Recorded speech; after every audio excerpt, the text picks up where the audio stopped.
century, the production of steel increased rapidly, which revolutionized the way we design and build structures. With its high strength and durability, steel became the building block of modern cities.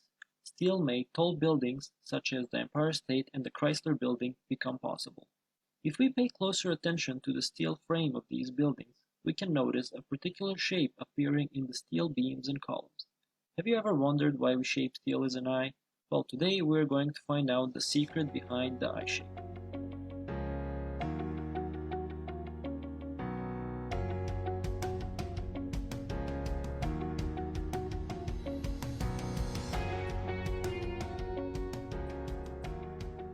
To determine why the eye is the most common steel shape, let's analyze different types of beams under load and see their behavior. We will compare a hollow square, an eye shape, and a solid circle with dimensions as shown. All beams are made out of the same material and with the same cross-sectional area. I prepared a simulation where a simply supported beam is loaded with a single load at midpoint.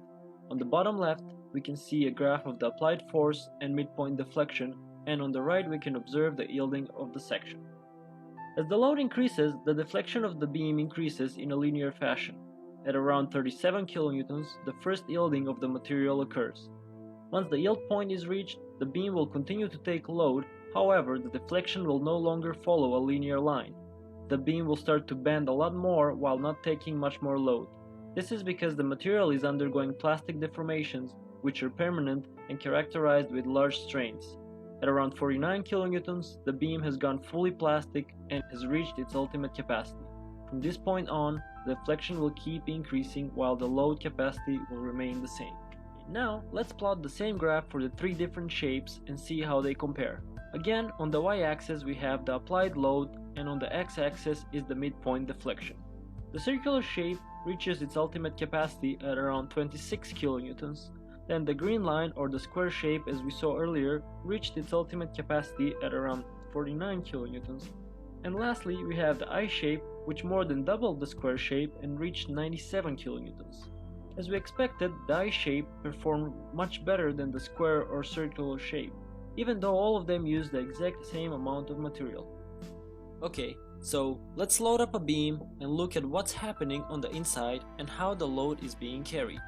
To load our beam, we will use a fake animated hydraulic press. The internal bending moment, or torque, at midspan of the beam for a single load can be calculated as P times L over 4.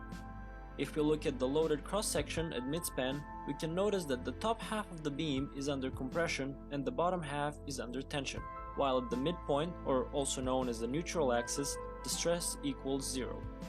Because these forces act in an opposite direction, as you can see on the diagram, they induce an internal torque or bending moment.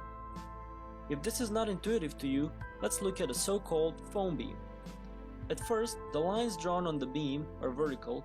However, when the beam is bent, we can see that the lines on the top got much closer together, which means the material is being compressed, and on the bottom, they got further apart, which means the material is being stretched. With that in mind, let's measure the stress along the cross-section of the beam. We can notice that as the load is applied, the stress is higher the farther away we move from the center of the beam. When the stress reaches 300 MPa, or the yield stress of steel, then we mark that as the yield point. If we continue to load the beam, then the yielding will propagate towards the neutral axis. When the yielding reaches the neutral axis, then the beam has gone fully plastic, or it's reached its ultimate capacity. Upon further load, the beam will excessively deflect or rupture. This is the capacity that we use in design of steel members. But in reality, steel has additional reserve strength that we don't really rely on, where the stress profile looks something like the dashed red line. If we multiply the compressive area times the compression stress, we will end up with an equivalent compression force acting at the centroid of the area. If we do that for both the tension and compression side, we will end up with two forces acting in opposite direction of one another.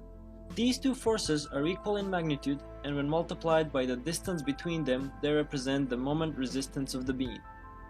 If we look at the circular section, we can see that again we have the same two forces. The magnitude is the same as in the eye shape, however the difference is in the location at which they are acting. The centroid of the compression and tension side are much closer towards the middle, which significantly shortens the moment arm. And since the moment resistance of the beam depends on the distance between these forces, we end up with a much smaller moment capacity. If we could shift the centroid of the area further away from the middle, then we would increase the bending resistance of the beam and the ability to carry more load. But this is where the I-beam is much superior, since most of the area is located away from the middle of the beam. The parameter that captures the tendency of a beam to resist angular acceleration is called moment of inertia, but simply said, moment of inertia is a parameter that shows which section is harder to bend.